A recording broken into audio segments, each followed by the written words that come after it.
Hi, Keshav here. Welcome back. As part of Azure Data Factory video series, let's get started with the next case study. Alright. If you look at the requirement is pretty simple here. I'm just trying to load agent details from Excel file in ADLS into DIM agent table in TargetDB database. Alright. So I wanted to build a pipeline to handle the above stated data loads into SCD type 1 attributes in DIM agent table. So we'll see what are different SCD type 1 attributes in DIM agent table. Alright, if you look at these special requirements here, our pipeline should be in a position to insert if agent does not exist in our target table. In case if those agents already exist, it has to update few details, especially like contact details and location. That's what the requirement is. Alright, let me take you guys into Excel where I got mocked up data. If you observe here, this is the table which has got few fields. Those are ID, name, role, mobile number and work location. Before going ahead and build the pipeline, let me speak about the SCD, that is slowly changing dimension. Mainly we can have three types of slowly changing dimension attributes in any of our tables. Alright, so those are type 0, type 1 and type 2. Alright, these are majorly used SCD type attributes. Alright, so what is type 0? Type 0 attribute is a fixed attribute where we don't expect any changes. In case if there are changes, those changes will be ignored. Alright, so if you look at this table here, right, ID is the key column. It won't fall under any of these SCD types. And name, so do we expect any changes in name?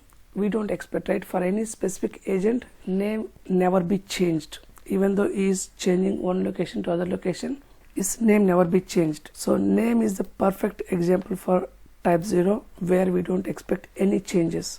Alright, so type 0 is a fixed attribute.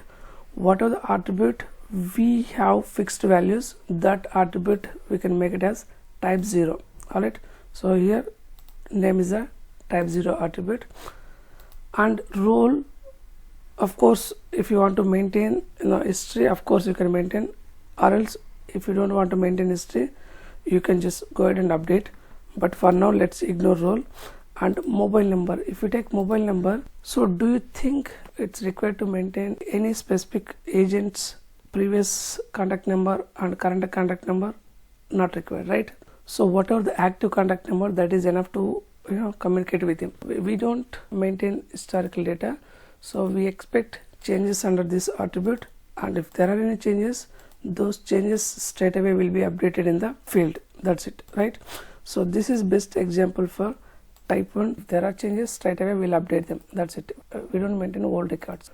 Okay, next, work location. In my case here, I'm gonna treat this also as type 1 because I don't want to maintain history. If any agent is moving from one location to other location, just I want to update details with his new location, current location. That's it. I don't want to maintain history.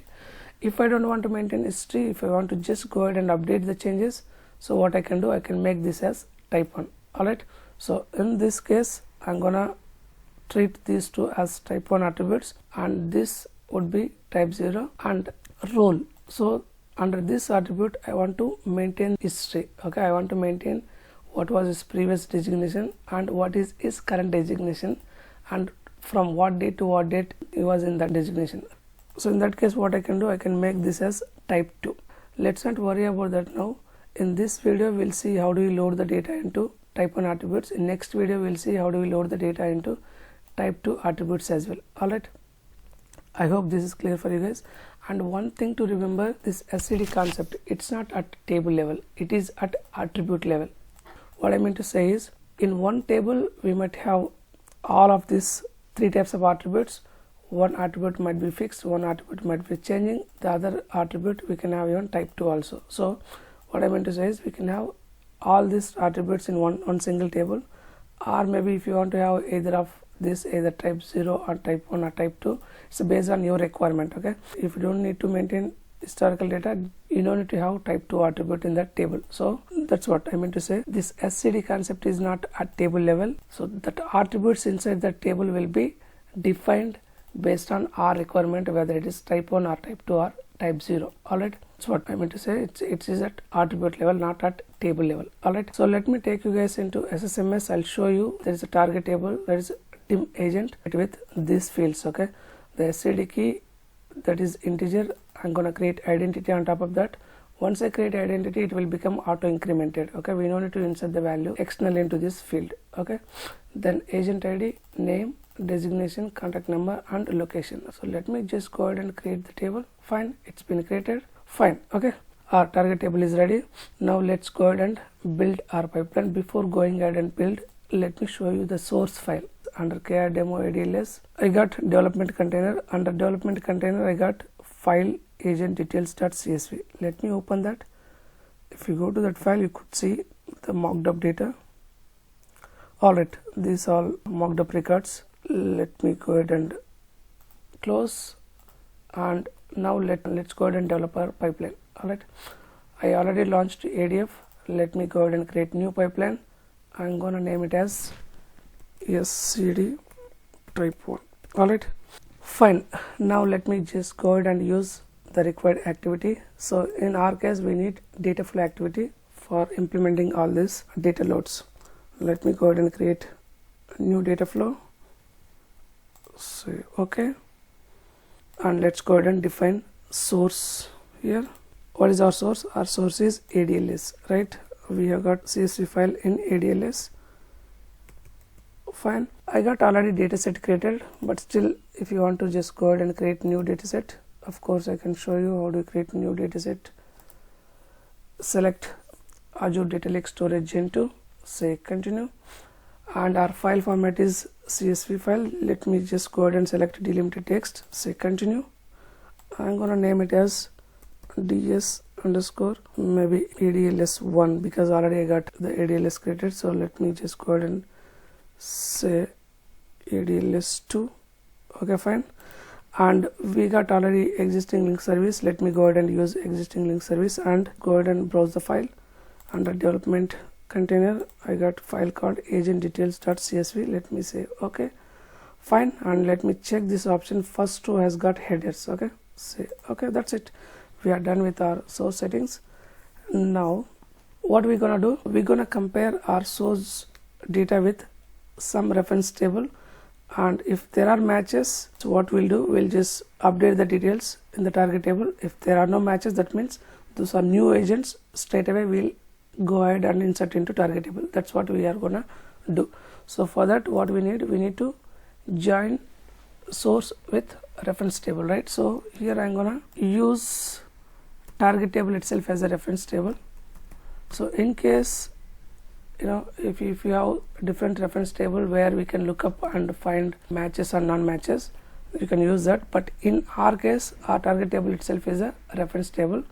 So I'm going to just say new dataset target table. It is in Azure SQL database ds target db. So link service, I got already existing link service. Let me just go ahead and use existing one, and the table name here it is dim agent table. Okay, we're gonna load the data into dim agent table. So let me select the table, say okay, that's it.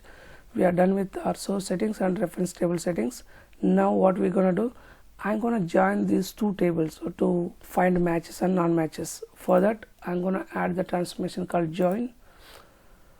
So here under join, I'm gonna use our source. Left stream is the source, that is ADLS, and right stream is our reference table. Let me just select reference table, and here the join type I'm gonna use left outer join. Okay, so I'm gonna use left outer join, and if you go all the way down, there is a join condition here. We need to pass join condition.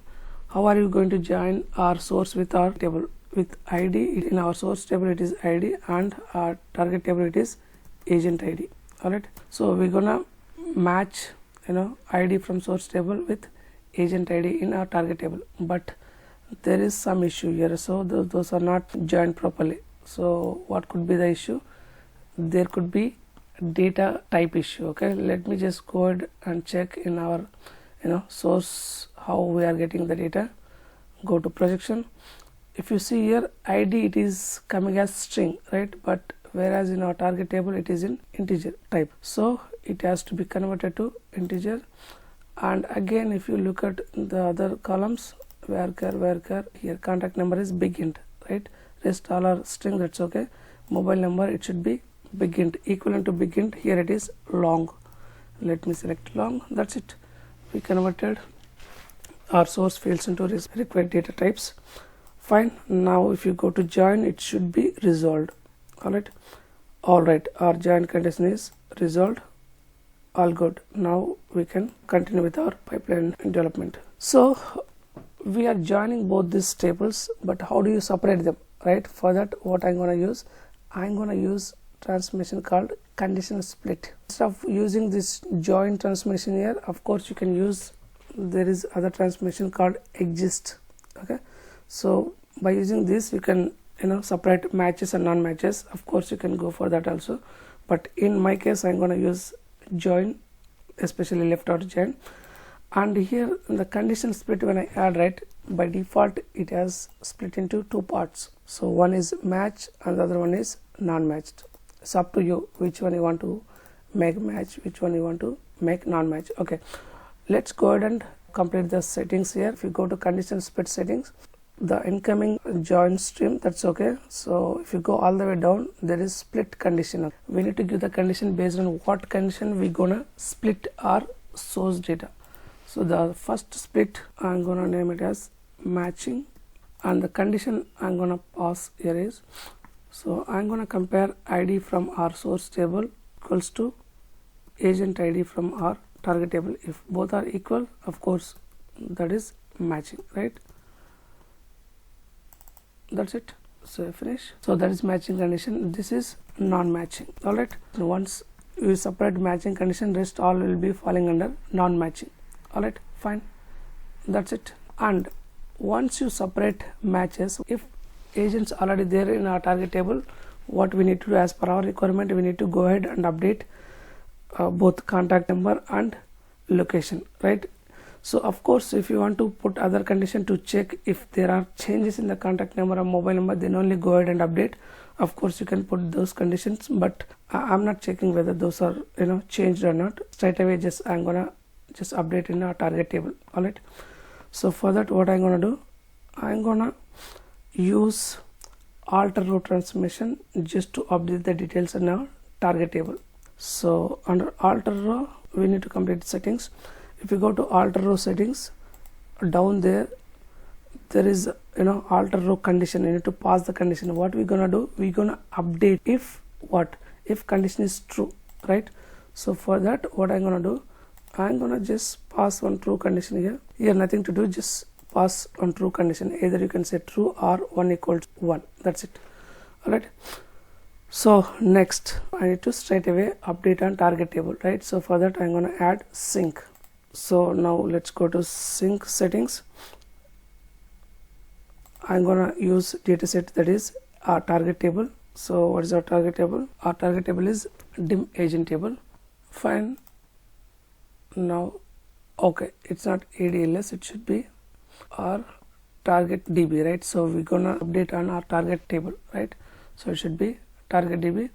And go to sync settings. Under sync settings, if you observe here, the update method by default it will be allow insert, right? But in our case, we are not inserting because those agents already there in our target table. What we're gonna do, we're gonna update few details. For that, what I'm gonna say, so I'm gonna say allow update. Okay, I'm gonna take up this allow insert based on what condition we're gonna check and update.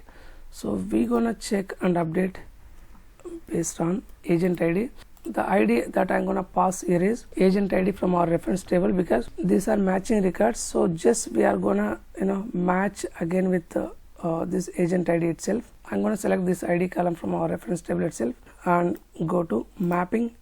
Under mapping, just take off auto mapping and the first field, the SCD key. So just take up that. And how are you going to map? We're gonna map based on agent ID from the input dataset with agent ID in our target. That's it, right?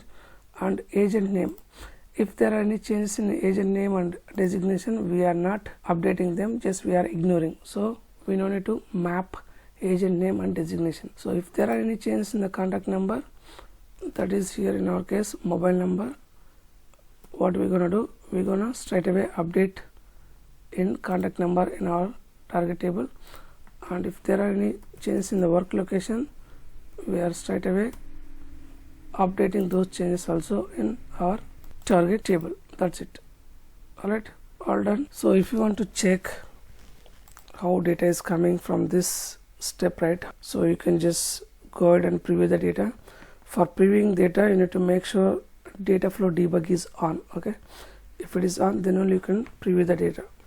Alright, we are done with all settings for matching flow. Now we need to complete the settings for non-matching flow, right? So if agent does not exist, what we need to do, we need to straight away go ahead and insert into target table. That's it. We have got nothing to do here.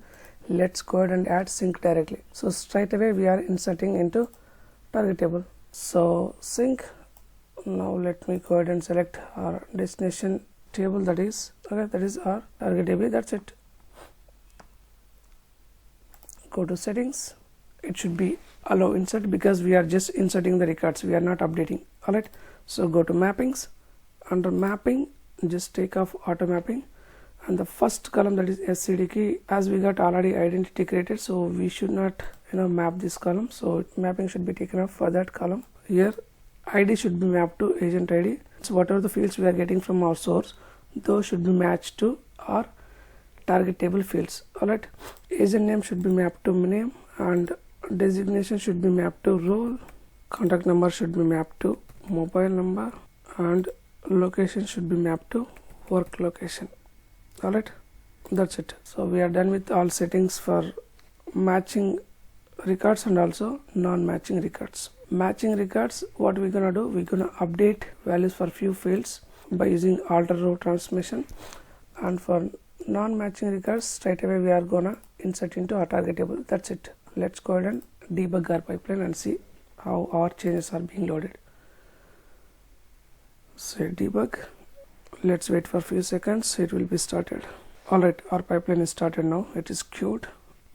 Alright, it is executed successfully. Let's go ahead and check the data. Let's go ahead and execute select statement. Alright, see here.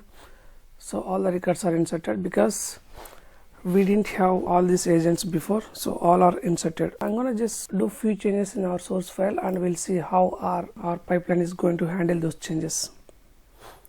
Let me just go ahead and open agent details CSV, edit. I'm gonna add one record here, so that will be new agent details. I'm gonna name it as 10009, and let me name Randy, and role executive, let it be mobile number of Randy is fine, and he works at Leeds, fine. So this is one new entry, and a few other changes. What those I want to do is, for Helen, I'm gonna change this mobile number from 772, I'm gonna change to 888.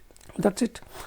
For this guy David, I'm gonna change his location from London to Leeds. Alright, fine. There are three changes majorly I did. One, new agent entry, and for Helen I changed mobile number. For David I changed the location, so just assume he moved from London to Leeds. And additionally, just I'm gonna do some changes here.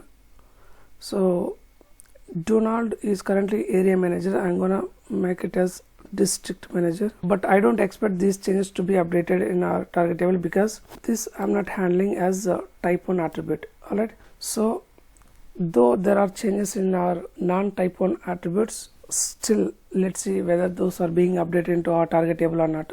I'm expecting these changes should not be updated in our target table. So even robot also, let me just name it as robot test. I don't expect these two changes to be updated in our target table, but still see whether our pipeline is handling or data changes as per our expectation or something else. Okay, fine. These all 5 changes I did. Fine. So I expect only 3 changes, not all 5. Okay, so let me just go ahead and save the file. That's it, done. Now let's go ahead and straight away debug our pipeline. It might take some time again, so let's wait for that. Alright, our pipeline executed successfully. Now let's go ahead and validate the data. Fine, let me execute this select statement again. Alright, see here, there is new entry here, that is new agent Randy and his designation executive. So his mobile number and leads. And the other change that I did is for Helen, mobile number got updated to 888. Yes, we could see those changes. And for the other guy, what we did, David, he moved from London to Leeds. See, location also got updated. Alright, but there are two more changes those we did, right? Is designation for Donald we updated to district manager. See here, those changes are not been updated because it's not type 1 attribute. We did not handle that in our pipeline. Alright, so another thing, we updated his name also, right? For this guy, I think robot test we updated, but still those changes are not reflecting here. That's what our expectation is. Okay, our pipeline is executed and it's working as we expected. Alright, so in case of new agents, it's straight away just inserting into target table. In case of changes under contact number and location for existing agents, it is going ahead and update those details in our target table. That's what it is doing. Okay, fine. Our pipeline is exactly working as per our expectation. Thanks for watching my video. Please do subscribe for more videos from my side. In next video, we'll see how do we do data loads into SCD type 2 attributes. Alright, so we'll meet again. Until then, bye bye. Thank you.